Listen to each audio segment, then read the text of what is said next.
Et une de plus, hein, Wall Street qui continue d'être secoué, on l'a vu hier à Wall Street, qui continue d'être secoué par cette politique et par les annonces de Donald Trump. Bonjour John.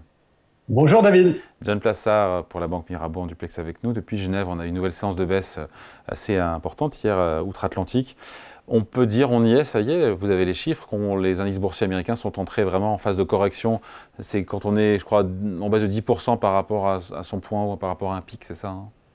Exactement, sur le S&P 500, celui qui représente le plus les indices américains, parce qu'on a aussi des valeurs technologiques à l'intérieur du S&P 500, mais ils ont perdu plus de 10%. Alors, c'est pas dramatique, hein, faut faire attention, parce que chaque année, on a une série de corrections qui ne ressemblent pas à des cracks ou même à des bear markets où on est à moins 20%. Mais c'est un signal parce que nous sommes seulement début mars. Voilà, et donc il y a cette peur, si j'ai bien compris, cette crainte d'avoir, de la part des investisseurs, d'une contraction du PIB américain en lien justement avec cette guerre commerciale. Est-ce que c'est à juste titre, est-ce que la peur est excessive? Je disais que JP Morgan avait évoqué une probabilité de récession qui était passée de 30 à 40%. Oui, alors elle n'est pas excessive, le risque n'est pas excessif, mais c'est en tout cas pas pour tout de suite. Nous, on a une vision d'une stagflation, ce qu'on appelle une stagflation, c'est-à-dire une hausse de l'inflation et une stabilité, voire une baisse de la croissance économique qui est à 20%, donc c'est encore assez bas, et on n'est pas encore à parier sur une récession. Mais, ce qui est très important de regarder ici, c'est assez simple, entre guillemets, de calculer la croissance économique américaine parce qu'elle dépend quasi exclusivement à 73% de la consommation domestique. Donc, si la consommation domestique, elle baisse, eh bien, vous avez la croissance qui baisse. Et là, on a vu ces derniers temps pas mal de fissures dans le mur de l'économie américaine avec plusieurs entreprises, vous savez, c'est le cœur de la croissance américaine, plusieurs entreprises américaines comme Walmart, vous avez Kohl's, vous avez aussi Target, qui ont dit que le consommateur consommait moins ou qu'il essayait de choisir dans son moyen de consommation ce qu'il allait consommer parce que le consommateur américain avait peur de l'avenir, avait peur des tarifs douaniers dont vous venez de parler et potentiellement d'une décélération de la croissance. Et ce qui est aussi très intéressant, parce que là, on parlait des États-Unis, c'est que vous avez aussi des entreprises européennes qui ont le même signal. On a vu Inditex cette semaine, on a vu Puma aussi, et puis on a vu une société comme Hugo Boss qui vous dit la même chose, un peu plus de prudence parce que on a des craintes sur l'avenir. Pendant combien de temps la bourse américaine va, pas facile de répondre à ça, va continuer à corriger ou à enchaîner les baisses? Parce qu'on a compris que voilà, la guerre commerciale se poursuit. On a vu les taxes de 200%, on l'a commenté ici, sur les vins et les champagnes français. Voilà, on se dit que la baisse n'est pas terminée. Il n'y a pas de signal d'achat en particulier sur le marché américain? Alors écoutez, actuellement, techniquement, on est survendu sur le marché américain, donc on pourrait avoir un rebond, mais il est évident aujourd'hui qu'il faut prendre quelques profits sur les États-Unis. Si on a un rebond et si on a un profit, bien évidemment, pour essayer de diversifier un tout petit peu plus et revenir, pourquoi pas, et ce serait du jamais vu depuis plus de 10 ans sur les marchés européens. Mais ce qui est intéressant de noter ici, c'est que ce qui est totalement différent du premier mandat de Donald Trump, c'est que durant le premier mandat de Donald Trump, on disait vous avez un Trump put. Qu'est-ce que ça veut dire? Ça veut dire que Donald Trump regardait tous les jours l'évolution du S&P 500, vraiment, il en parlait tous les jours, et il avait des mots pour tenter de faire remonter les indices, et dès que ça baissait, eh bien, il donnait une annonce assez positive, etc. Et puis là, c'est complètement différent. Là, lorsqu'on lui pose la question, on lui dit, écoutez, vous avez le plus mauvais démarrage si on compare avec Joe Biden et Barack Obama. Lui, il dit, écoutez, moi, je regarde pas à court terme parce qu'on est dans une période de transition transitoire pour les marchés. Ouais, mais si la période de transition dure, il se passe quoi? Voilà, c'est ça la question. Et vous savez que, en fait, on ne peut pas réellement mesurer l'évolution du S&P 500. C'est pas un président qui va parce que tout d'un coup, il a décidé qu'il faut que ça remonte, le faire remonter. On a vu ça en Chine notamment. Mais ce qui est intéressant de noter ici, c'est que lorsque vous regardez l'évolution du S&P 500, eh bien, l'évolution, c'est des anticipations, qu'on rentre ou non en récession, c'est des anticipations de croissance des bénéfices des entreprises. Et qui sont revus à la baisse. Les croissances de profit des boîtes sont revues à la baisse aux États-Unis. Exactement, tout à fait, mais on attend toujours plus que l'année passée. On était à plus 12%.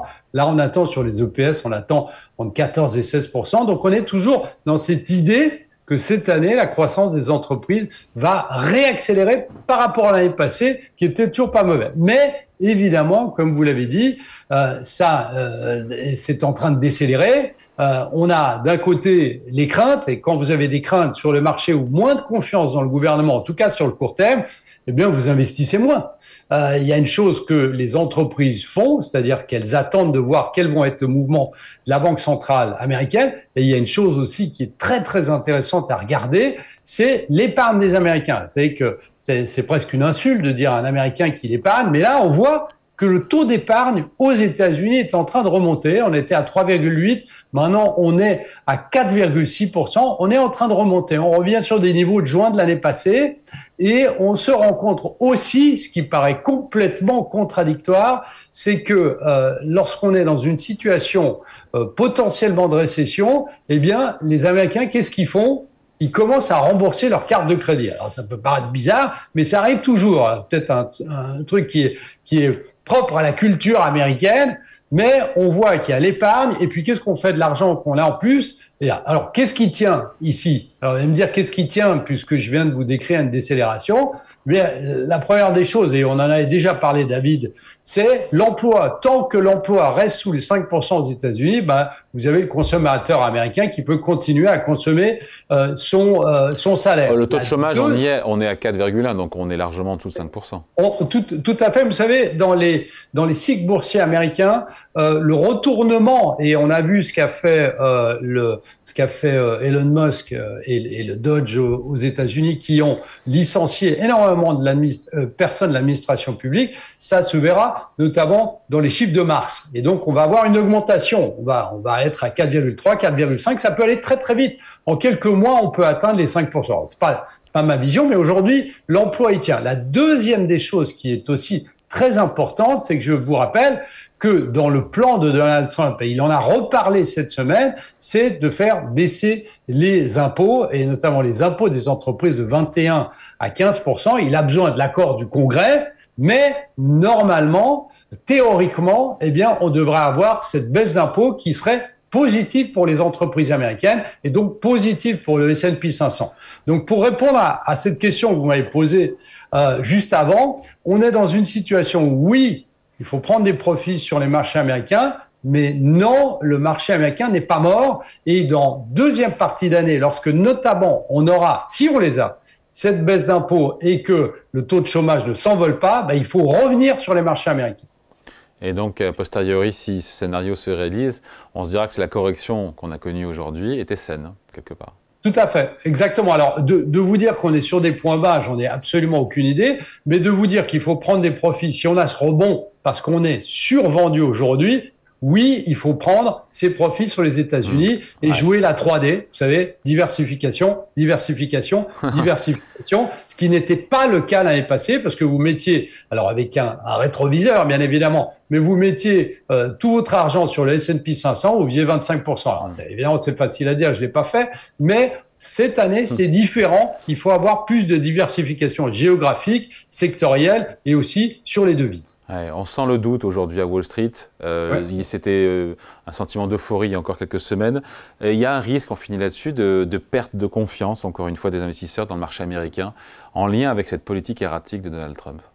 Oui, clairement. Et puis, on voit même dans les flux que les gens sont en train de sortir des marchés américains ces dernières semaines. Et puis, vous savez que les marchés américains sont aussi remplis, comme les marchés européens, de programmes systématiques sur